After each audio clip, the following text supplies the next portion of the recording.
Hello and welcome to Kody and Korbin Have a Podcast, the show where two former roommates And they talk were about a new roommates. movie every week. This week on the show, we're talking about The Wrong Missy. Your Miss Right was Miss Maryland. You gotta bring her to Hawaii, dude. You can't bring her on a corporate retreat. It's a no-brainer. Text her now. She said yes! Aloha, motherfucker, I told you! Yes! I've got this girl meeting me here, and she's amazing. Missy, what are you doing here? That text from you was wonderful. I screwed up so huge. Remember that crazy blind date I had? Nothing you could ever do would disappoint me. I love you. This one time I thought I was texting my dream girl. I was texting that crazy girl. To the best weekend ever. I'm your host, Corbin's Vocal, and as always, I'm joined by my co-host, The Wrong Cody, Cody Webb. Cody, how are you doing today? Doing great, man. Another great intro. Just a great one. But yeah, super excited to be here. We got a great movie this week to talk about, I think, and great guest as well. So super jacked, and I think it's gonna be a fun one. We do have a guest. Season 3, the first time we've had a guest where they're actually talking about a movie. So this is pretty exciting. Cody, why don't you tell us about him?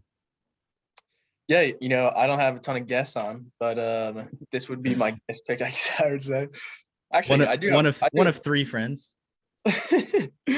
False. I do have a couple more of my friends who are like, hey, put me on the pod. So there you go. I have friends, I guess, But no, this is a great guest. Obviously, you've seen it in the title. Miss Emmy McLaughlin, one of my good friends here. And I think one of our just OG fans. We were talking about this before, but after our first pod, I believe Emmy was one of the ones to reach out and be like, it's great stuff. So, have me on right away. Yeah. So she's been on the list for a while. She's finally here. Emmy, welcome to the pod. Thank you, guys. I'm really excited to be here.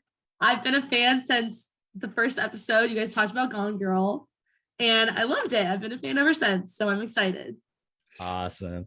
Well, we're glad to have you. As always, the guest gets to choose the movie. So tell us, why did you want to talk about The Wrong Missy? Why? So this might be an unpopular opinion, but I am a huge fan of all Adam Sandler movies. Yes. I think most people are either like me and they love them, or they absolutely hate them. They think they're stupid. But if you know me and you know my sense of humor, I think they're hilarious. And I really wanted to talk about Grown-Ups, but you guys have already done an episode on Grown-Ups. So It's fair. Yeah. And then I wanted to do something that was kind of like, maybe some people haven't seen it before. And I saw this on Netflix like a month ago. I thought it was so funny. So yeah, that's why I went with it. Great pick. I love giving recommendations to the people. So here you go. Here's a recommendation. Let's talk initial thoughts. Good morning, Vietnam! Emmy, you're the guest. Kick it off. You have to go first. Tell us, rewatching the movie, seeing the movie, what are your initial thoughts? Okay, so initially, like I said, I love Adam Sandler movies, and this is kind of like not your typical Adam Sandler movie because he's not actually in it. Sandler adjacent. Yes, it's a Happy Madison production film, so I still count it as an Adam Sandler movie, and it's still like his same crew of people he likes to have in movies, minus himself, which I thought was pretty cool. Just initially watching the trailer on Netflix when it first came out like a couple months ago, I was kind of hesitant to watch it just because I was like, I don't know, David Spade's kind of old now. I don't know who this new girl is. But my roommates and I one night were like, let's watch something new. So we turned it on and I thought it was hilarious. I rewatched it again today and I thought it was just as funny the second time as the first time. So I think it stands up. Yeah, definitely back it. And I think that just shows why me and Emmy are friends, because I mean we're both big Adam Sandler people. And Grown-Ups, yeah, that was my pick we did on here. So big ups to that as well. But yeah, no, this movie's interesting. I think, like you said, it does have a lot of the Sandman's normal cast.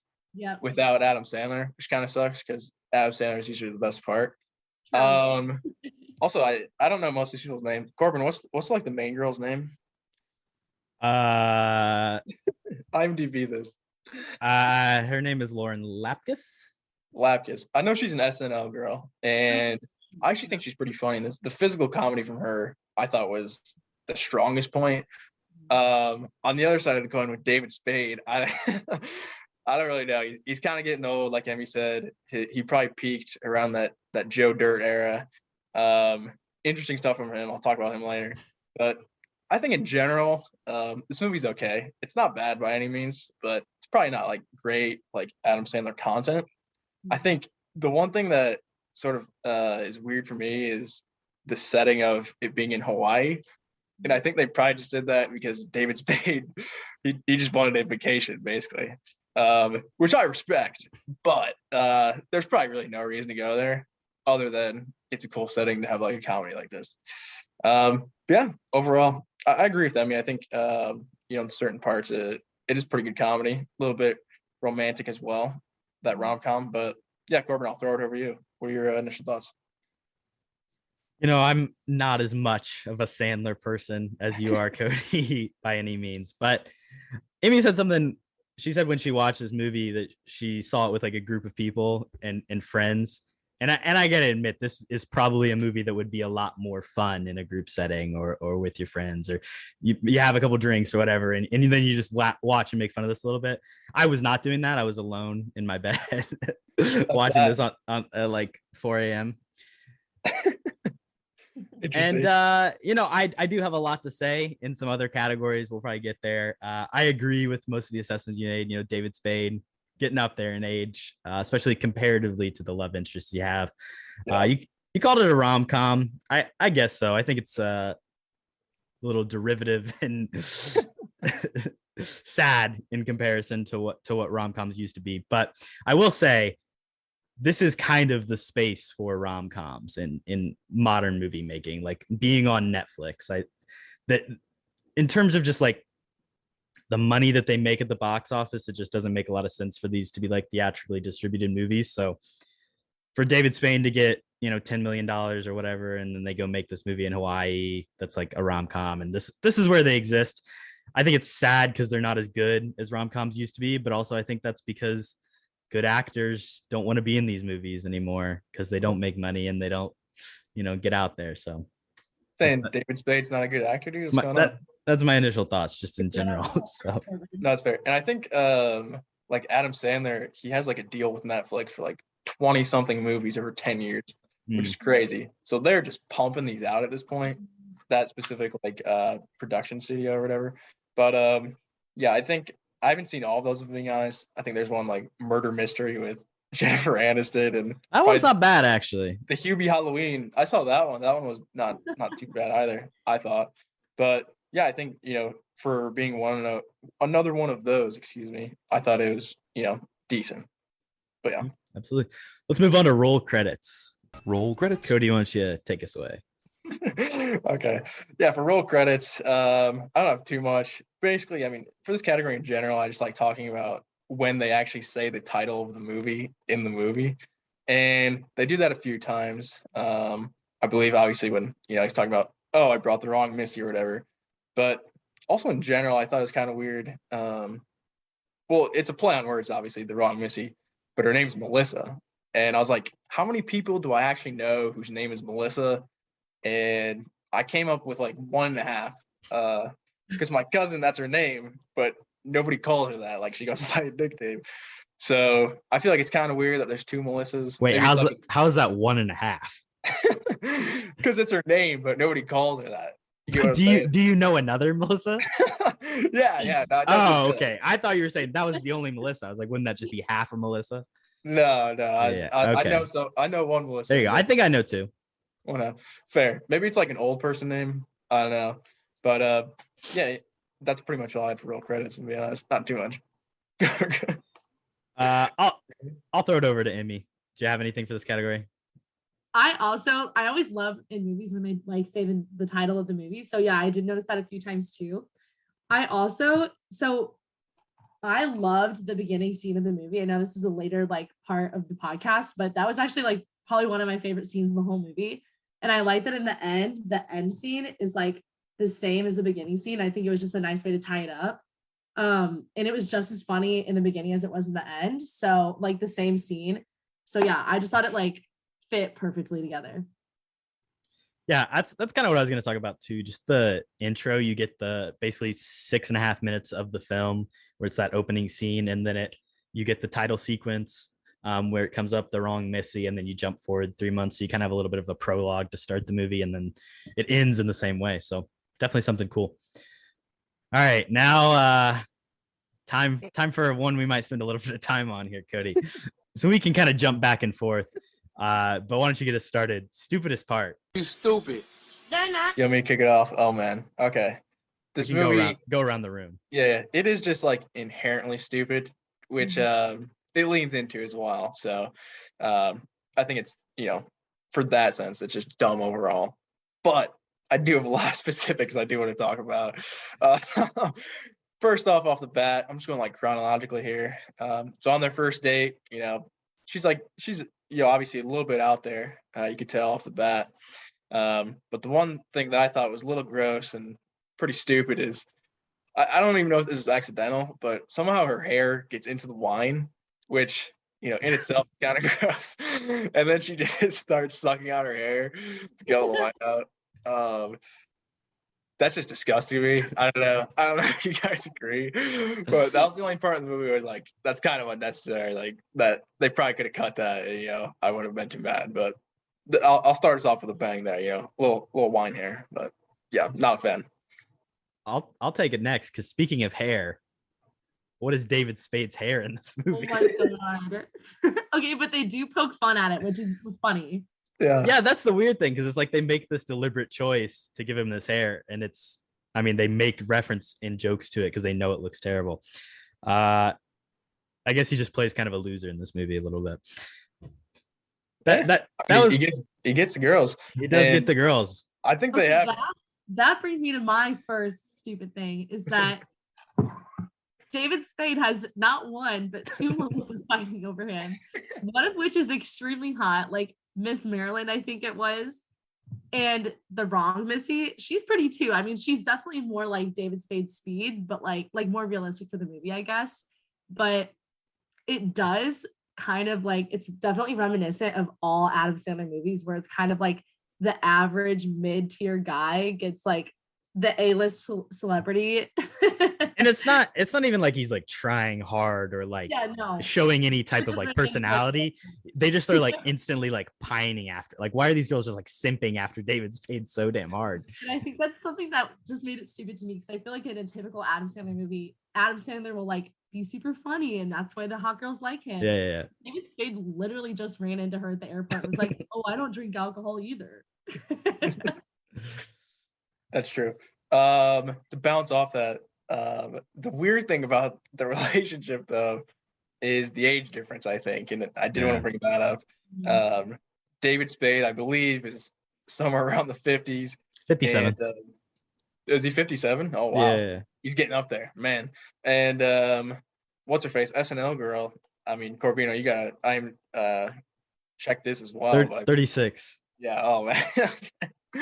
So we're doing the math here. I mean, David Spade could easily be her father. If you want to push it, he could even be her grandpa. But the big thing I think that hurts this movie is they also have absolutely no chemistry. So he's only 21 years older than her. You said 30. Oh yeah, you're right. I thought you said 67. Hey, quick math out here. Probably not her grandpa. I guess 20 years isn't that bad. I don't know. I mean, it's definitely still weird, but he couldn't be her grandpa. Yeah, okay, you're correct there. Fuck off. But I think they have no chemistry, and that's the weird thing for me. As like that scene where they're doing like the three-way with that girl from How I Met Your Mother. Like it's sort of chemistry, but at the same time, I'm pretty sure it's a stunt double. So I don't really know what's going on half the time that scene, and that's like the best chemistry they have, and I'm like 90% sure it's not David Spade. Yeah, I thought just off the bat that was like kind of off-putting for me, but I don't know. It's funny. Go ahead, Amy. Sorry, I feel like if David Spade played more of like a himself character, because he's a really funny person too, they might have had more chemistry, but they kind of like watered him down for the movie. Like he was funny in like small jabs, but he wasn't the typical like super funny like main character guy that he usually is. I agree with that too. And the funny thing about that is too, like they off the bat, they're like, oh, this guy used to have a wild side or something. And then he takes like 4 shots and all he does is do like a handstand. Like, oh, this guy's a party animal. He can do handstands. Yeah. I don't know. If they let David Spade completely swore off alcohol because I used to do handstands. Yeah. If they turned like David Spade into a party animal when he's hammered, I think it would have been a lot more fun. But yeah, I think you're right on that, Emmy. That's a good point. I want to throw it back to the whole 3-way, not a 3-way scene. Yeah. Like, why? That's just so strange. And also they have the acoustic version of My Neck, My Back playing over top of it. And it's just a strange scene. Okay, I actually thought that was a really funny scene, which we'll get to later. But it is weird. It is a stupid scene. I'll agree with you on that. Hey, It was a lot of choices were made, but I can appreciate some of them. It was a plot twist. We'll put it that way. Or that same theme of David Spade polls, evidently he's having a threesome with his ex Johnson. Like, what the hell's going on? This is a fever dream if I've ever seen one for David Spade. But yeah, interesting stuff. You got any more dumb parts, Emmy? Okay, I didn't like the talent show. I felt like the whole talent show thing. I had no idea what was happening. It didn't need to be a part of the movie. Like, they could have completely cut out the whole, like, even just the whole storyline of him and his boss. Like, I just feel like it wasn't necessary. It did add a layer, I guess, but I don't know. The talent show was just a little too much for me. I was kind of like, all right, let's get back to the funny stuff. Yeah, I want to continue on with that. I think just like the whole construction of like the couples retreat, like the setting, like Hawaii is one thing, but just like the setting of where they're like, it was just so convoluted throughout the entire movie. And I feel like those were the worst moments for sure, when it's like they're busy dealing with his boss or whatever and has been hypnotized. And then there's the weird thing on the beat. Like, but for the most part, it's just like, it was a strange choice. It's like, oh, we have to get to Hawaii. How do you get to Hawaii? Oh, a work retreat couples thing. I don't know. Yeah. And with the talent show, I feel like it was just thrown in at the end just because they needed something. This movie's really not that long. I think it clocks in around like 110, 115, which is pretty short, I feel like, for a movie in general. But I think for the third act, they're kind of like, okay, what could be this big thing where his boss is there and she has to try and help him with something. And they came up with this weird, like, whatever that light show is where they're all in the dark suits. I don't like, that's some American Got Talent, like fucking 10-year-old stuff. I feel like they tried to make it into like the climax of the movie almost, and I was like, what the heck? This just like came out of nowhere. Like, they've only mentioned the talent show maybe twice in the movie before that scene. Just seemed very like thrown into the mix like randomly. Yeah. I watched the movie like 2 days ago, and right before we recorded this, I like pulled it back up and was like scrubbing through it, and I like got to the talent show part, and I was like, I don't even remember this happening. Like, this is so strange. You blocked out for that part. I tried to get it out of my memory, but here we are talking about it. I do have one. You got some more? One other big one I do want to talk about, and it's more on the physical realm of the movie, if you'd say. I think this is also my last one as well. Yeah. So SNL girl, I need to know, what's her name again, Korbin? I'm sorry. Lauren Lapkus. Lauren Lapkus. So evidently she's superhuman. Yeah. I thought that was funny. From what I saw, she either has like a metal skeleton or something's going on. Guys, she tripped off a cliff, smacked the side, and then smacked a tree, and then smacked the ground. So, I don't even think she broke a bone. She was going out the next day, running around and stuff. I'm more impressed more than anything else, I would say. But I mean, this got to be like Wolverine or somebody. I'm super confused on how she survived this fall. Gord, how this happened, Ben? Explain it. Well, she's not the only person that takes a tumble in this film. That's true. David Spade jumps out of a window and like turns his ankle the opposite direction, and she just punches it back into place, and he's fine. He also does a handstand off a balcony and is fine. And then the dude gets punched in the face, is bleeding, has his respirator pulled out, and is in a cage underwater, and somehow survive with a shark inside the cage with him, and somehow still survives. absolutely insane. I can't explain it. I mean, they got to be in the Matrix at this point. I don't understand. There's probably something deeper here that That's a metaphor for something. yeah. Interesting. But yeah, that was my big one. I was like, what the hell's going on when you fell off that cliff? But other than that, pretty solid, dumb parts of the movie. But that one, I was just like, that makes no fucking sense. Mm-hmm. Amy, did you have anything else that you thought was stupid? I feel like we touched on all the main ones. This one isn't as stupid as I thought. It was just hilarious. Was that she had like 20 different jobs. Yeah, that girl was just all over the place. I feel like the hardest one too would be the hypnotist, and evidently she's the best at that one. I God guess. tier at it, yeah. Yeah, like that was the most impressive thing she did, I thought. But yeah, no, she's all over the place. Whack.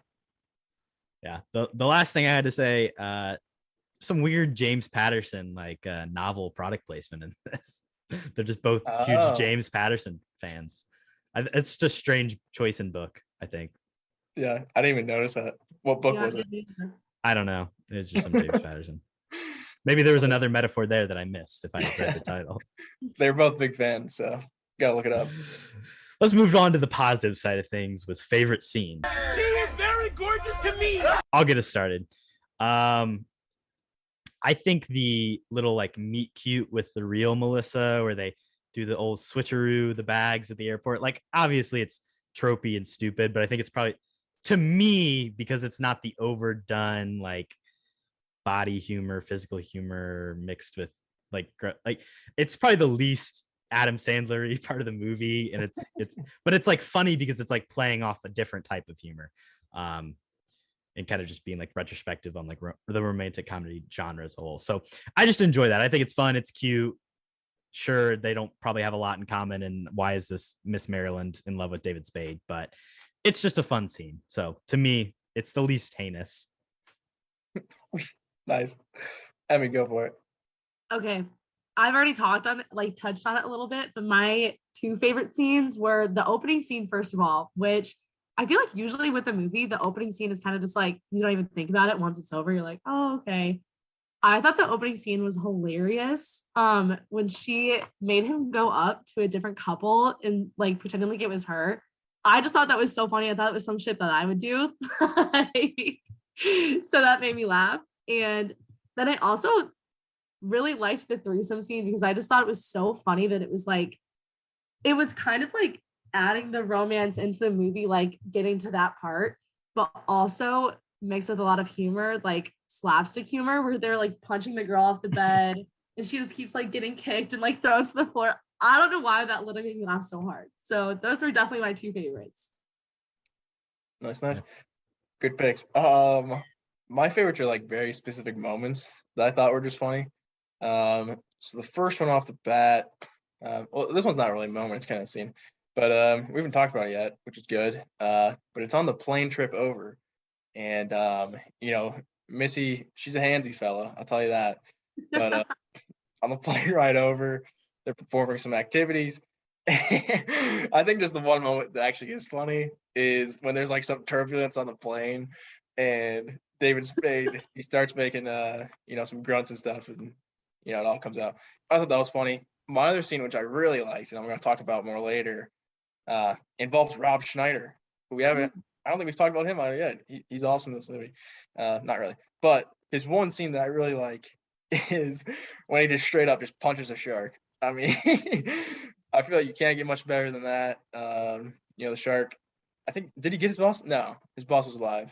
Somehow everybody survived, and then Rob Schneider just comes out of nowhere, sticks him in the face. Big fan of that. I mean, other than that, though, I agree with Emmy. The three-way scene's decent, but I mean, Rob Schneider punching a shark, you can't get much better than that. Yeah, Rob Schneider is definitely a bright spot in this movie. Let's talk filmmaking. We are Full Sail University. We take dreams seriously. Kody, do you have anything for this today? I have one small thing, and I did touch on it already. It is the stunt doubles. I think it's about as bad as stunt double work as I've seen, if I'm being honest. In the three-way scene specifically, where Rob Schneider slaps her accidentally, it's clearly just some guy who's not Rob Schneider. And then the one other one that's super noticeable is when they're at the big party and he's in like the mermaid thing or whatever, and he's walking out in the ocean. It's just some guy with brown hair walking out in the ocean. And then they cut and it's back with Rob Schneider with some blonde wig. So that I was like, you could have at least tried and put a blonde wig on this guy. But that was mostly what I had for filmmaking. I'll let you take it over, Teach. So today I'm going to be discussing the art of the cameo, and I think this movie has some interesting cameos in it. Kody, what are your general thoughts on like cameos in movies? I like them a lot, especially in comedies. I think they can just bring a weird flair of like, oh, I know that person, and they're doing something stupid. But yeah, I'm a fan in general. So this movie, didn't have any A-list cameos, but it still brought him hot. So of course you get Vanilla Ice, the man himself, at the end, playing the presumptive fake date that David Spade tries to lead her to. And then in the beginning of the movie, Roman Reigns, WWE wrestler, if you're about that life, he plays the date who tries to fight him. So you got that. This isn't really a cameo because she is like, probably like fourth or fifth build, but Adam Sandler's wife is in this movie. You can call that a cameo. Also, his daughters, Sadie and Sunny, appear in the hotel lobby scene as the two girls arguing with Missy. Oh. And then on top of that, throwing it back to the acoustic version of My Neck, My Back, that's actually performed by Elle King, the daughter of Rob Schneider. So that's kind of a cameo there. Wow, that's a deep cut. That's great research there, if I'm being honest. Thank you. What are your thoughts on all that, Emmy? So throwing it back to the cameo comment, I think a cameo has to be well done or else it comes off as cheesy. But I agree with you, Kody, that it does play off well in comedies because it's already supposed to be funny and it's kind of like, oh, hey, like a celebrity, they're doing something stupid. So I liked the cameos in this, and I liked that they weren't just like your typical Adam Sandler cameos as well, mixed in with the typicals. But yeah, I agree with what you guys have to say. Awesome. Let's move on to weird movie details trivia. Naked grandma. Naked, huh? I had 3 questions, but then one of them in the first like 3 minutes of this pod was given away. So we'll just cut that. So I have 2, but one of them is pretty much impossible. How many questions you got, Kody? I have 2 as well. About you, Emmy? I have 1, and you okay. Might have Korbin. So all right, we'll start with Kody's first. All right. I believe mine are actually no, mine are kind of mid tier, but we'll see. First off, this is just a very specific question, and there's no multiple choice. But so in the first scene, the first date scene, what does David Spade order to drink after he declines the tequila? Emmy. It's I think something virgin because I know that he doesn't drink alcohol. Is it just a club soda? Yeah, I thought it was just like a tonic water and lime or something. Or like the exact line is a soda water. So and that's why I remembered it, because I don't think I've ever heard anybody say that. I feel like you're both pretty much correct. Yeah. I was kind of getting it confused. I watched. Cody, have you ever seen 21? No. Emmy, have you seen that? Yeah. The whole thing is that I first of all, I don't like that movie. Kevin Spacey. I love that movie. But the whole thing is they're like, oh, order a club soda with lime and make it, or tonic water with lime, because it make it looks like you're drinking. But it's not. I just watched that, so that was my connection. I'll move on. My first question that got stolen was, I was just going to ask you guys what the name of Adam Sandler's production company is. I mean, there's no choices. I figured you guys would know it, but yeah, just switch it up. So my second question is piggybacking off that. Which of these is not a Happy Madison film? So got some choices for you. Paul Blart, Mall Cop, Uncut Gems, Grown Ups 2, The Longest Yard, Joe Dirt. Paul Blart? Kody, what do you think? Oh man, was Uncut Gems a fucking Happy Madison? No way, surely not. It's either Uncut Gems or Paul Blart. Yeah, that is true. I don't know. I feel like Paul Blart wasn't either. I'm gonna go with Uncut Gems just to be different. It is Uncut Gems. Let's go. He's done a lot of Kevin. He did the new Netflix Kevin Spacey, the Home Team movie. He did Here Comes the Boom. Not Kevin Spacey, Kevin James. He does a lot of the Kevin James movies. So fair. Good get there. All right, Emmy, what was your question? Okay, you guys still might be able to. This still might trick you. So okay, my question was, how many of Adam Sandler's relatives are in this film? And I didn't give choices, and I especially shouldn't now because you already gave it away partially. Yeah, that's true. Well, to be fair, I would have not gotten this right. I knew that was his wife, but I had no idea those were his kids. And according to Corbino, I believe you said there were two of them, right? My answer's three. Did you listen? My answer's 3 too. I do fear partially that maybe I didn't do enough research and that there's another one that I missed. That would mom or somebody's in it. That would really suck. But I'm gonna say 3 as well. Cody? Oh, I'm definitely saying 3. Yeah. Well, you guys are both wrong. I stumped you. It's 4. Yeah. So you said this is 2 kids, which just make a brief cameo, and then his wife, which I actually the whole movie did not know it was his wife until I was like thinking of questions and I looked up who the cast was and I was like, oh, I had no idea that was her. And then some random guy, Stuart, he was like kind of like the assistant for the boss. You know who I'm talking about? He like brought him a drink in the pool. Oh yeah. That he's also one of Adam Sandler's relatives. I think it's his cousin or something, or his nephew. Wow. So that's great research. I would never guess. It's the guy who he keeps punching the coffee out of his hand, right? Yeah. Yeah. I failed on research. Cody, what's your second question? My second question actually is in line with a couple of you guys. It's about the Happy Madison production company, and when that flashes on the screen, basically to spell it out for our viewers, it's like a golf ball gets hit and it's like a smash, and then some guy pops up and he says something. And my question is to you guys, what does he say? And I do have options actually. So 3 options here. What does the weird guy say? Does he say, what are my options? Oh, there you go. Does he say driven? Does he say terrific? Does he say perfect? In that exact voice. Let me go for it. Which one? Terrific. Terrific. Korbin, what are you thinking? Well, Emmy sounds pretty sure. So I could be wrong. I really could. I whatever the first one was, I don't think it's that. What'd you say? Driven, like a golf ball. Not driven. I thought he said, I'm Happy Gilmore. Good one. That could be your answer if you want. It's probably just as likely to be right as whatever I guess. No, I'll go terrific. I'll stick with Emmy. Wow, boring answer, but yeah, that is correct. Emmy really knows her stuff, I think, for the. I love Adam Sandler movies. Right. 2 for 2. Riding her coattails to victory.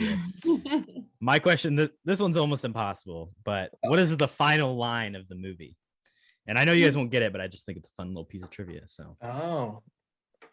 Are there options? No. Oh, of course not. Because then I would have had to write options. Okay, maybe we can tag team this. So I think technically there's like a scene in the middle of the credits. Okay, it's not that. If there's a scene in the middle of the credits. Rob Schneider's on a boat. Okay, I didn't watch that far. I closed out very quickly. So Cody, the movie ends. They're back in the restaurant, and they're about to kiss. It's either him asking if she'll accept the rose, or it's something Vanilla Ice says when he's like, maybe he'll join us. You guys keep talking. I'm gonna figure out what the mid credits line is. Okay, it's something like this is a long way to California or something. But yeah, I think it might be Vanilla Ice. Would they give him the last line of the movie? I don't know. It was like not a chance, buddy, or something like that. Yeah, I think that's right. I say we definitely go for that, because then they just start making out, and then it like pans back. So they kiss, it pans back, and then there's a line from somebody in the crowd, kind of. Because they're making out and there's music, and then it like pans out and the music stops, and it's really funny and awkward. Yeah. And I don't know. You're right. There is something else. I just don't know what it is. I don't remember. It's probably some random character saying something. It's probably a throwback to it. Corbin will tell us. Just some dude said, I got a chai smoothie for JJ. Oh, how do we not get that? You would have never guessed that. And I You let us just think about that for a long time. Fucking dick. I'm sorry. I'm trying to figure out what the final line is. What do you think it is, Cody? Oh, it's something like, well, they're on a boat, and he's like, how far away is it to here? And it's like, oh, it's 13 days. And then he says, no, it's like 13 months or something like that. He's like 12 days, 12 weeks. Yeah. The final line is when the sun goes down, you can tug all you want. So, oh, well, we were wrong again, Cody. you guys just Yeah, you guys fair. don't know anything about this film. 0 for 2 there. Jeez. Tough. All right, I can think of one extra little trivia question. Oh, okay. Oh, I like it. Here we go. Okay, so Missy has her machete that she carries around in her purse. What does Yeah. she name it? What is she? What? I'm sorry. Name it. What's her machete's name? She talks Oh. about it sometimes. I have no idea. It's like Jimmy. Little Helper. How about I give you some options? I'll give you like Oh, Okay. yeah. okay. I'll know it when I hear it. I definitely won't. Sarah, Sheila, or Marissa. Oh man. I guess it's not Marissa because it's too close to Melissa, but that could be why it's called that. Sheila. I'll say It's Sarah. Sheila. It's Sheila. No. Nice try though, Cody. Yeah. Not my day for trivia. Throwing up dubs, but yeah, tough. Should have gone with Sheila. Let's take a quick commercial break and we'll be right back. And we're back.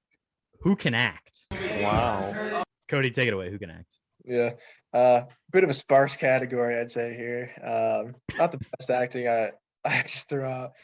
I do have a couple honorable mentions. There's nobody I'm really gonna pick, but the first one off the bat, Rob Schneider. Like I said before, him punching the shark. That's pretty much all he brings, but that's good enough for me. And then secondly, it's what's her name? Sarah something, the SNL girl. What's her name, Gordon? Lauren Lapkus. Lauren. Okay, I got it now. I think she's actually pretty funny in some parts. Her physical comedy, I would say, is the best comedy in this movie. Like I said before, the chemistry is a little bit off. Her interactions with, most of the other cast, a little bit off, but I mean, that is her character. So I'd say out of all of the actors, she probably has the toughest job. I wouldn't say she does it, good or great or anything, but I think she is funny in parts. So I'll pick her, Lauren. Yeah, I also have her in my Who Can Act. I agree with everything you said. I think her character is probably the most interesting, but she also has like the most hard work to do. So she's definitely putting in the most effort, and I think it works for the most part. So, Emmy, who you got? I actually had the exact same thing. I thought the girl that plays Missy did the best job simply because she had the hardest job. She was funny throughout the whole thing, and she didn't really ever, I don't know. I don't really watch her on SNL, so I don't know if that's her typical kind of comedy. I'm sure it probably is, but I just thought she was funny throughout the whole thing. And Cody, I also had Rob Schneider. And what I was going to say is I just wish we had more of him because I think he's hilarious. I think it's funny that he can play someone so different in like all of Adam Sandler's movies. And yeah, I just wish we had more of him. He is basically playing the same guy that he is in 50 First Dates. Okay, that's true. That's Is true. But I like it. He's also my second person for Who I Can think Act, that's also why I wish we had more of him because I love him in that movie. So Yeah. Also, in 50 First Dates, he had all of his fingers. In this one, he just got. But they were he's got the both thumb attacked of by the a shark. finger. Yeah, I that was know, actually my favorite part Yeah. about Rob Schneider is his like hang loose. Yes. I agree. That's his best character quality by far. And yeah, I think he's only in there for like 10 minutes, which I mean, He just makes, and then he also is putting the weed hair growth on Yeah. his pubes, so there's that too. that I don't know how he missed that for dumbest part, but Yeah, I've never heard of that. Have you, Cody, ever? also weed toothpaste. What the hell is that? Yeah, I They know. were brushing. We did forget that for stupidest moments. Yeah, I back the Bobby Schneider. Good guy. Corbino, I want to hear you rip somebody apart here. Who can act? That's my opinion! Honestly, like I think everybody's just kind of on the same like below average level, but nobody's like, there's not anything too horrendous here. I gotta give shouts to my girl Jackie Sandler. She just seems really out of place in this movie. Like, I just don't think because everyone at least like is actors and like does good acting. I just don't think Jackie Sandler's a good actor, and I think she kind of is. I don't know. Every scene she's in is a little distracting. So I completely. I had the same exact thing, Korbin. I did not like her in this movie. I thought they could have done without her. Yeah, she was not my favorite. Yeah. No, I agree. And that was the one person I did want to rip apart a little bit. She has a scene in Grown Ups. I don't know if you guys remember it, but it's the what's the name of that Italian food? I don't fucking know. The fat guy's her husband at the basketball game. And she's like, yeah, whatever. But I think she's atrocious in this movie. And it's not really anything in the script. It's not really her character. It's sort of just not believable when she talks. So I don't enjoy that too much. But I did want to shout out Stella from How I Met Your Mother as well. Probably not her fault. Again, she's in it for like 10 minutes. But Elliot from Scrubs. Sure. Haven't seen it. But the one scene that sticks out to me is where they're at like the picnic tables and David Spade and Lauren are really getting along. And she's just like sitting over with her husband, like being all pouty and stuff. I thought that was pretty bad as well. But yeah, no, Jackie Sandler, she's getting recast, obviously, but get her the hell out of this movie. I thought she was terrible. Yeah, my other person was also Sarah Chalk, the person you're talking about. Oh, nice. But not even because I think she's like terrible in this movie. I just think like this movie's beneath her. like why? Because like you said, she's a decent TV actress, was obviously in a little bit of How I Met Your Mother, was on Scrubs for 9 years. I don't know. I just think this movie is a strength. It's kind of weird that this is her career. She's playing like this weird bit ex-girlfriend part in a David Spade movie on Netflix. Yeah. I didn't think she was really that good in How I Met Your Mother. I don't think, but I mean, her and Josh Radnor, I wouldn't say are the high quality actors in that show, but fair enough. I haven't seen Scrub, so maybe she's good in that. Amy, do you have anybody else? No, I really just had Miss Barracuda. The Barracuda. She's not great. I forgot that was her name. Oh my god. Yeah, they never really said her real name. They just called her the Barracuda. All right. Very strange. Stop. Jackie Sandler as Jess, also known as the Barracuda. There we go. The Recast. You're fired. You're fired. You're fired. You're fired. Amy, why don't you get us started? Who do you want to see in this movie instead? So I was gonna recast the Barracuda, and I would actually love to see Steve Buscemi as the Barracuda instead, because I think it would have added a whole different level of comedy to, like, I feel like I would have cared so much more about the whole work environment plotline if it was Steve Buscemi instead of Jackie Sandler. And he's also just a classic part of the Sandler movies, so I think it would have been great to see him. Steve Buscemi with the skateboard. Yeah. That's what I want. I back it. No, that's a great pick, I think. And it fits right in with the, Happy Madison and everything. So, no, 100%. I'm also replacing Jackie Sandler. I didn't come up with Steve Buscemi, which is tough. So I have some pretty terrible picks, but I think they're funny. So first off, Salma Hayek. I think she would actually be decent in that role. But my main pick is Amanda Bynes.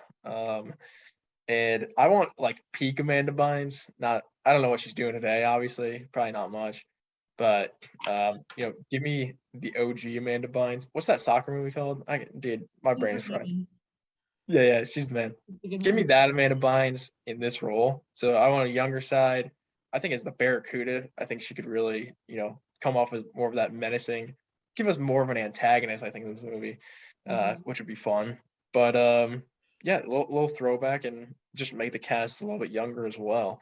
What do you think the last film Amanda Bynes was in was? It was 12 years ago. 12 years ago. I don't even have a guess. I don't know any of her movies. Iconic 2010 comedy, female led. Was it Easy A? Easy A. Last time she acted in anything. Wow. That was a long time ago. Rip. She's still alive, right? Yeah. Okay. I mean, I can't speak on. She's had a lot of mental health, substance abuse problems. I don't know how she's doing. Hopefully, she's doing okay. Tough. She is alive, so that's good. That's all that matters. Hit me, Corbin. What you got? Move swiftly on. So I have one main one, and it's not Jackie Sandler. I'm attacking the big man himself right in front, David Spade. You're donezo, buddy. And I wanted to go younger. I wanted to go cuter. And I got to go Zac Efron as the lead in this movie. A little bit more age appropriate. He's just more fun, bring a little youth to the show. He's still blonde. He's got hair. It's long. Zac Efron, former teen heartthrob, going into a little romantic comedy on Netflix in 2020. I could see it happening.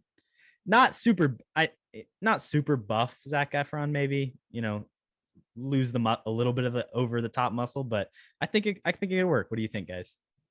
I just thought of one similar to what you're saying, but not as cute. What's the guy's name who is one of the main characters in Workaholics, and he's also a comedian? Oh my gosh, what is his name? Skip me. I'm gonna think of his name, but he would be so good instead of David Spade. Are you talking about Adam Devine? Yes, I think he'd be so funny. The guy from Pitch Perfect, right? Yes. Yeah. Yeah, I can see that. That's a little bit more like, common looking. Like he's still, attractive, but he's not, Zac Efron looking. I think he'd be funnier than David Spade in this, though. I mean, that's pretty easy. But he's no Zac Efron, that's for sure. But my second pick, I'm actually replacing Rob Schneider, which is a little bit out of left field. And I did have a couple people I had in mind. First off, just obviously Dave Bautista. Seeing that guy with only naturally, seeing him with only 2 fingers, I think would be pretty cool.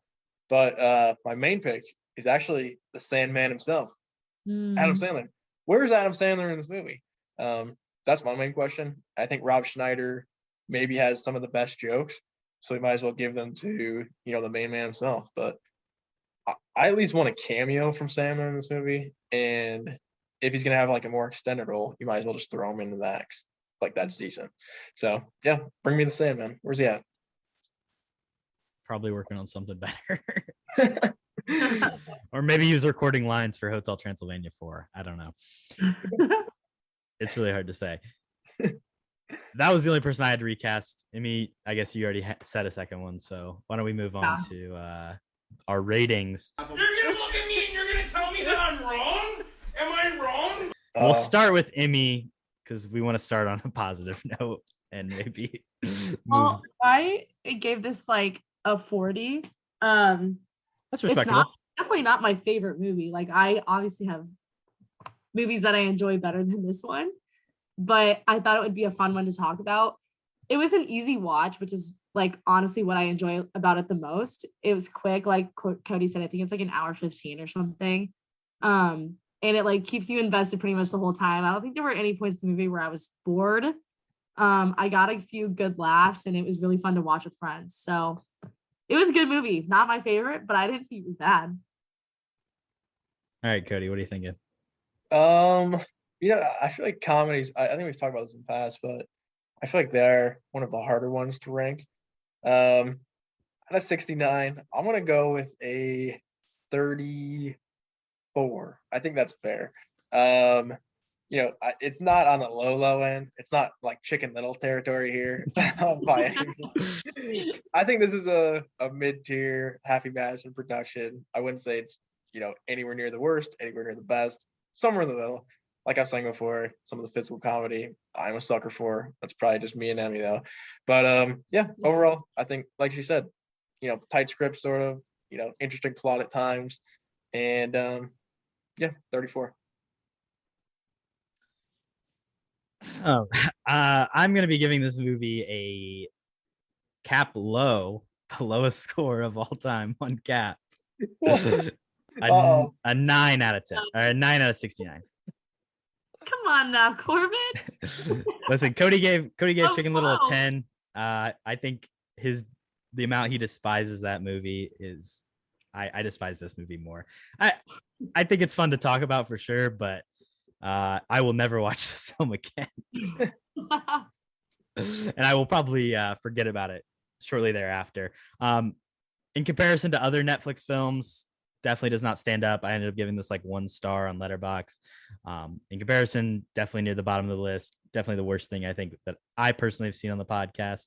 But also not the worst Netflix film by any means. You just said it was the worst. No. I said it's at the bottom. But not the worst of the worst. You know, it's not the He's All That or Love Hard or Red Notice even. So those are all terrible movies. So. That's good. Also, just to point out, I gave a Chicken Little a 0.5 star on Letterboxd. So well, your scoring system makes less sense. I don't know. So technically, Chicken Little's still below. I don't know how 0.5 star is 10. I also just want to say, for a Netflix original comedy, this is pretty good for me. That's just true. Actually, a little bit. I mean, when Korbin's pointed out, like He's All That, Love Hard, I think he really, really despises those movies. And I mean, technically, according to his scale, like this is higher. So that's fair. I'll take To it. All the Boys I've Loved, Part 3, also a worse movie. The Woman in the Window, Amy Adams, also a worse movie. Army of the Dead, also. Those are the only movies that are worse, though. Just named them all. It's not a long list. Not on the bottom. At least it's better than He's All That. I'll That's take true. that. Addison Rae could never. You know, put her in for the Jackie Sandler role. Now there's something. That's like, I would kind of want to see that. I'm not gonna make her the villain, make her the bad guy. I like it. She could play the wrong Missy. I don't back that. Well, that concludes our discussion on whatever the fuck this movie's called. You just said it. I've already forgotten about it. I've moved on. It's out of my head. Yep. We have a Podgorithm. So this is Kody, what is it? Season 3. Season 3, new thing. I'm gonna draw a card randomly here from this list, and we each have 30 seconds to discuss it. So we'll see what we got here. The card, I don't know what that is. Sometimes we get a skip, don't we, Kody? Oh, we're gonna talk about Rocky. Here we go. Oh. And since we have a guest, we'll be nice to the guest. We won't take anything away from her. What are your thoughts on Rocky, Emmy? You guys are gonna hate me, but I've never seen Rocky. But I have seen the Creed movies. Oh. If that counts. Yeah, what do you think about really this? like them. And I really like the Creed movies, and I like Michael B. Jordan. So I'm sure Rocky's probably a better, more classic version of that, but I'll have to give it a watch, I guess. Rocky Balboa. There's like, the thing about him though, there's like 8 of them. There's too many to watch. Yeah. Kody, your turn. What do you I got? was gonna say, you want me to go? All right. Okay. I think Rocky the original, definitely good flick. I believe it won Best Picture. And yeah, going on, I mean, like you said, the franchise off of it, pretty insane. I believe Rocky 3, he's just fighting Hulk Hogan. Rocky 4, he's fighting the entire country of Russia. And then, you know, we move on to the new Creed movies, which I actually think are pretty good and well directed, well acted. I believe Stallone was probably robbed of an Oscar, funny enough, for supporting role in Creed. But I mean, in general, the first one's good. The next 3, Camp. After that, I don't even know. There's probably, like you said, 8 or 9. Time. I've probably seen 4. I think there's technically 5 Rocky movies plus Rocky Balboa, so that's 6 plus 2 Creed. So I think there's 8. Okay. I've never seen any of them, so there's 8 movies I haven't seen right there. I think it's kind of like James Bond. I don't know where to start. It's definitely an undertaking. I've seen Real Steel, which is kind of like Rocky but with robots. Yeah. It has the exact same ending, so I do know that. I know how Rocky ends. But here's what I'll say: Creed 3 is coming out, directed by Michael B. Jordan. No Ryan Coogler anymore, which is going to be interesting. And Jonathan Majors is also in it, who I like a lot. And that dude is absolutely shredded for this film. So maybe Creed 3 is where I start. Just start at the end and work your way back. I like it. And finally, the last part of the podcast, recommendations. What have we been into? I drink your milkshake. I drink it up. Kody, get us started. What have you been into? Yeah, I got my regular 2 recs. First off, we can just start with Survivor talk. Okay, yeah, talk Survivor. Emmy, you're a Survivor fan? I am, but I haven't been able to watch recent seasons because of grad school, unfortunately. But Kody knows I'm an OG Survivor fan. I love it. Very true. Yeah, and you're really not missing too much with this season, to be honest. Yeah. But Yeah, episode 4 came out. It was decent. I'll just talk a little gameplay. Swati was voted out, which I actually kind of liked her, which is kind of tough. But second vote out of the tribe, and basically she just went around to everybody saying, "Oh, you're my number one ally. You're my number one ally." Yeah. And then who would have thought? They all come together and be like, "Hey, did Swati say you're her number one?" Yep. Okay, you gotta go. Like, that's bad gameplay. But I mean, like I said, decent episode. They got to do a switch or something, or merge early. I feel like the season's kind of just dragging on at this point. There's barely anybody. I mean, yeah, there's like 4 people in each. Yeah, I don't know. I think we got to get a merge or something. No, the tribes are tiny, and just go 2 tribes or just merge. Do something, Jeff. I mean, we're out here fucking watching Survivor every week, and this is what we're getting. But we'll see how it goes. I was shit talking last season, the entire way through, and then the finale, I had fucking like a mental awakening, and it was really fucking good all of a sudden. So who knows? It's Survivor, but so far it can always get good. Like, something random can happen, and all of a sudden it's your favorite season. You never know. Exactly. But yeah, Korbin, I'm assuming you watched the 4th episode, right? I did watch it in preparation. Definitely not as good as the 3rd episode. Like you said, I think the ending was just kind of lame. She definitely fucked herself over and misplayed that pretty poorly. Our boy, whatever the hell his name is, Jonathan, that dude, again, just taking his entire tribe, putting him on his back, carrying a boat in water by himself with 2 people in it. The other chick couldn't even keep up with him swimming. Yeah. I mean, he's probably going to get voted out as soon as they merge, but he has to. But yeah, that guy's ridiculous. Yeah, dude's a beast. Thing that's crazy, the 3rd tribe, are they ever going to look for an idol? Are they ever going to find the damn 3rd thing? Because it's the stupid construction that they'd bring back from last season where you find 2 pieces of it, but all 3 tribes have to find it for it to work. Like, is the 3rd person ever going to find it? Like, I don't know. It's strange. I like that. At this point, I don't know. And the funny thing is, what's her face? She just keeps saying that. And the one dude won't even say it. Yeah. So she looks like the only idiot. And that's like her character anyway. She's like this high energetic, always saying something weird. And she Dumb just keeps kid. eating this one thing. And everyone in her tribe knows she has it too. Survivor. Bring us a merge. Bring us something. But my other rec, which I did want to talk about briefly as well, Game of Thrones got through season 6. And oh man, I'll tell you what, man, this might be the most death I've ever seen on screen. Tough stuff. Just give you the rundown. See you to the church. Everybody in the church, adios. They got nuked basically. High Sparrow, see ya. Tyrell, see ya. The king, he'll just jump off the fucking building. Adios. Season 6, good stuff. Season 5, not the best, I don't think, in the grand scheme. Season 6 was a slow burn. The last 2 episodes are so fucking good. The Battle of the Bastards. It's just it's like a 40-minute long just battle. It's brutal, but it's so well made. And yeah, I'm on season 7. Daenerys just needs to get to Westeros, dude. Like, it's literally been like 6.5, 7 seasons of television. Do you know how many hours I've watched of this show? And like, the main character almost hasn't interacted with anybody else in the show. So that's kind of tough. I wish she would have came a lot, sooner, but supposedly she's coming now. But yeah, Game of Thrones, good fucking stuff, dude. That's definitely my rec for the week. What episode are you on, did you say? I believe I'm on season 7, episode 3. Is 7 the lot, or is there 8? Well, there's 8, but okay, it's like half a season, right? Yeah, everybody says 8's terrible, so yeah, I don't know. Okay, I gotcha.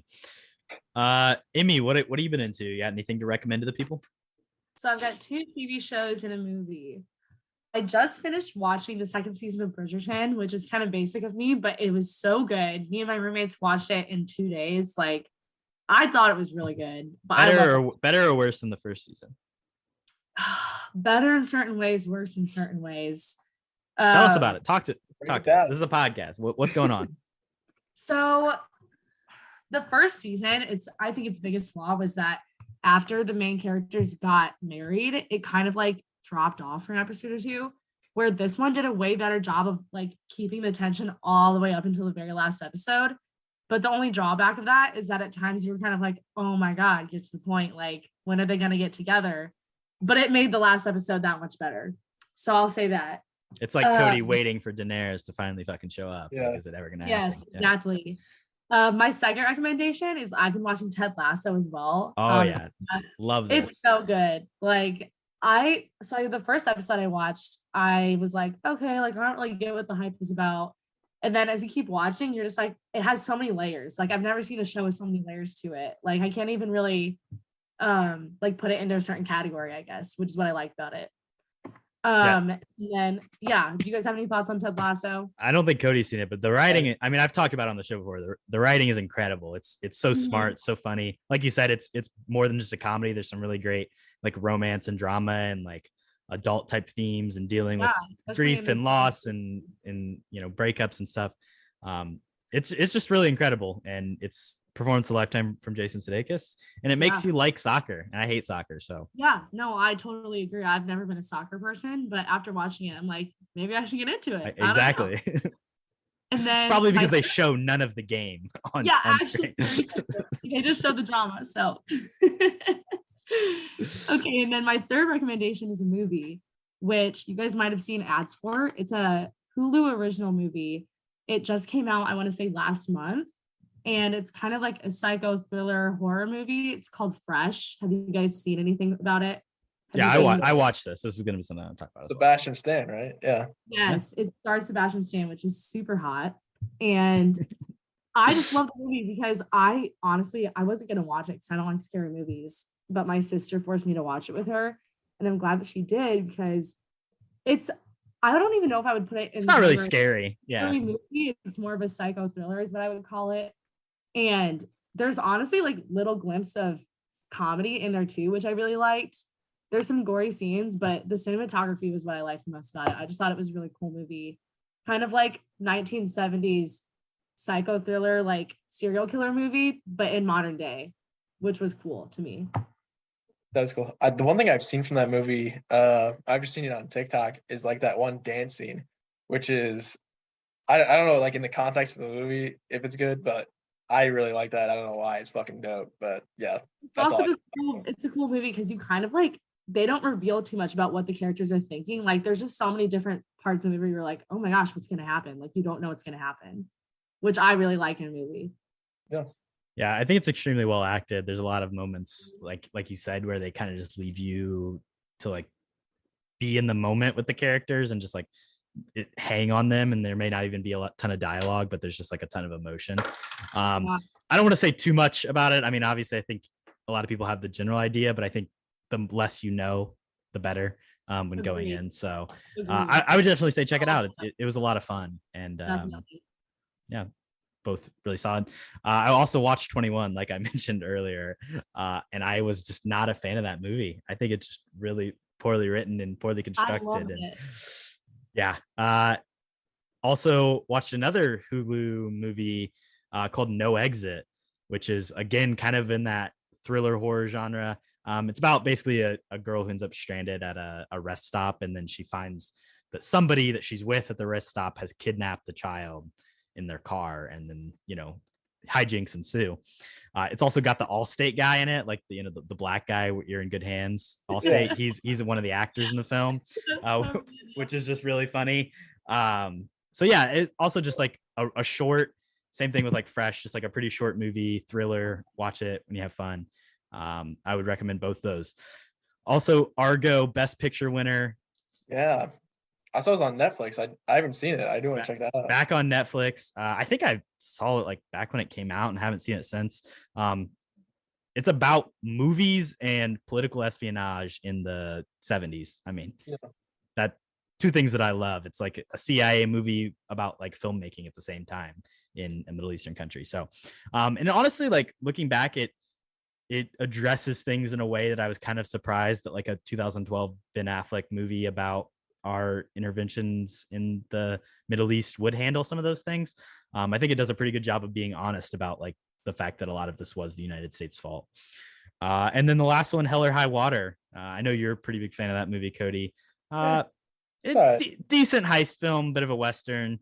Of course, you have Jeff Bridges being Jeff Bridges, just old as shit with a cowboy hat on. So yeah, if you want to see that, check that out. And Chris Pine. I think Jeff Bridges is unbelievably good in that movie. But I think overall it's all right. Chris Pine's fun. The movie, like the plot itself, is just kind of eh. Yeah, I agree. There's some good moments though, like spoiler alert, but Jeff Bridges sniping that guy, and then Yeah, the ending is pretty brother. solid. And his partner getting killed. Like that was tough, but good flick. I back it. Yeah, that is all my recommendation. Oh, and then episode 3 of Atlanta. If you haven't watched Atlanta, check Atlanta out. It's one of the best things in TV, and it's so creative. It really, each episode, and Donald Glover has talked about this, but like he just wanted to make a bunch of short films, and that's kind of what each episode is. It's like its own little short film, and it doesn't have to play into the realm of like the overarching story all the time. They could do an opening episode where they don't even see any of the main characters until the last like 2 minutes of it. But check out Atlanta. It's great. And I can't recommend it more highly. I haven't seen it, but it sounds like it's sort of just BoJack Horseman in real life. Yeah, I mean, it's a little bit of BoJack. It's a little bit of like, I know he's described it as like Curb Your Enthusiasm with rappers. And I think it's a lot of fun. So those are my recs. Emmy, thank you so much for coming on the pod. Finally got you here. Glad to have you. Me. I had so much fun, you guys. Seriously, I've been waiting, like I said, since day one to be a guest on the show. So when I got the message from Kody asking me to be on, I was pretty jacked about it. So yeah, no, and I think this was a really fun episode. I hope people give it a chance, even if it's a movie they haven't seen, because I think it's a good one for people. No, Emmy, really appreciate you coming on, obviously, and had to get our number one fan on the pod, but no, I think it was a fun episode, and I think that's what we're going for. So I'm jacked and appreciate it.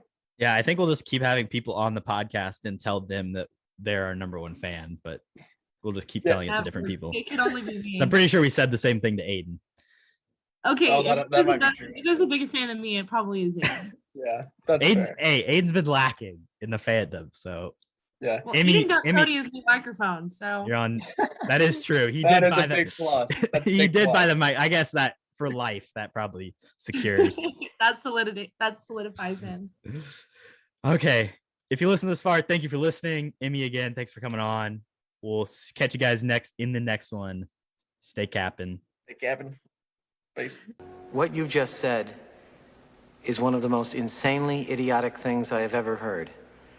At no point in your rambling, incoherent response were you even close to anything that could be considered a rational thought. Everyone in this room is now dumber for having listened to it. I award you no points, and may God have mercy on your soul.